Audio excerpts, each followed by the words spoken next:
uh, socially inclined engagement and its impact. This is Y, this is X.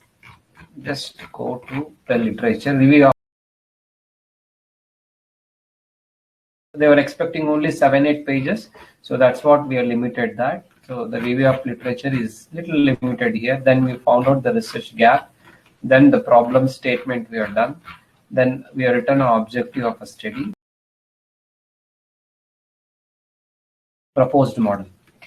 What was the literature review? I found that there are some independent variables such as socially inclined employee engagement includes commitment, development opportunity that you're giving for the employee, and social consent. So we wanted to see how this is impacting on perception of CSR. This was the model that I wanted to test. So what I did is I collected the data. I will show it to you. Just engagement. The data is already coded.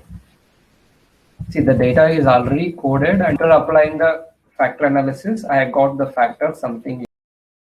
So you code them like this: E1, E2, E3, E4, E5. In the Excel sheet, you have to code them like this. And then you have to go to File, Open Data, Data. Okay.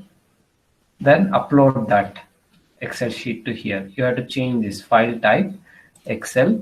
So wherever you have a data, you need to take that data, right? Say for example, assume that this is your data. Just open. It will be opening in your SPSS file. So already I have opened it. Okay. See what happens. Exploratory factor analysis. When you do it, you need to suppress certain values. Let me do exploratory factor analysis. Analyze. Exploratory factor analysis is done for theory building, and confirmatory factor analysis is done for theory validation. If you have taken a standard scale that is already proven by some author and already have a factor, then you only need to do a CFA and also check the validity of your model. There is no need to do a EFA again. Your data needs to be validated, and the correlation matrix in CFA tells you whether there is a relationship or not. I mean to say that taken a proven result from some other author who are already proven an exploratory factor analysis, you need not do it again.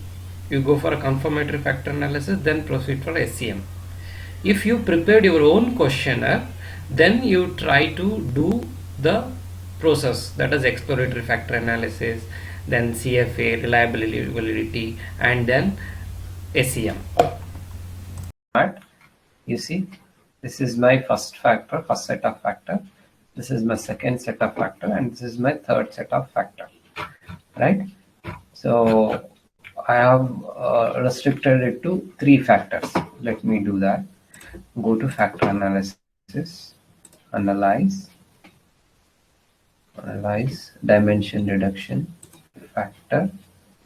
Okay, so let me take this employee engagement. Okay, send it. Go to descriptive statistics, KMO Bartlett, coefficient, click OK. Extraction, there is a principal component, so keep that as it is. If you want to fix it to number of factors, you can fix it. So if you want 3, you can fix it 3. So what I will do is I will not do anything here. I'll keep it as it is. Rotation. What is that based on, sir? This one, extraction.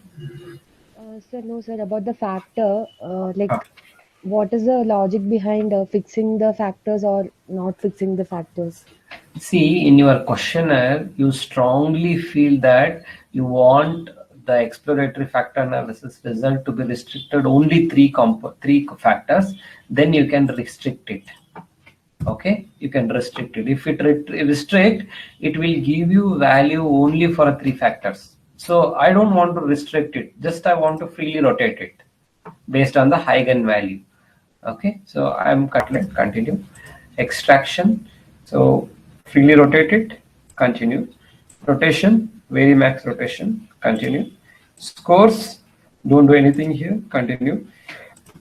Option, suppress the value that is having less than 0.5, continue. Click OK.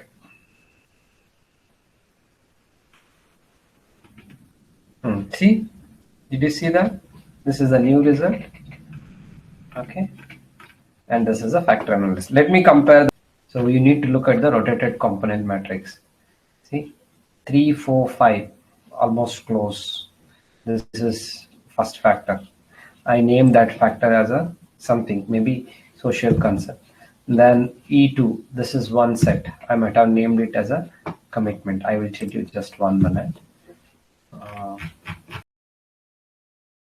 And the reliability test. Even Smart PLS that comfortably does this validity. Class, how I did dimension reduction technique. That means it's the item reduction technique. When you are developing a model, you want to see how each items have their impact, how each independent variable have its impact on dependent variable. Okay, that's why you are dropping that. You have to drop some questions when you go for a structural equation model. So to drop some questions, to club the questions together based on their responses, we use exploratory factor analysis. Okay, see, listen, I knew that these variables are together. While preparing the questionnaire itself, I knew these are together.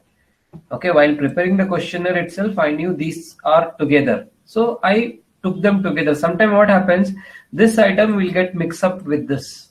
So that time you should not consider that question because logically they are not right.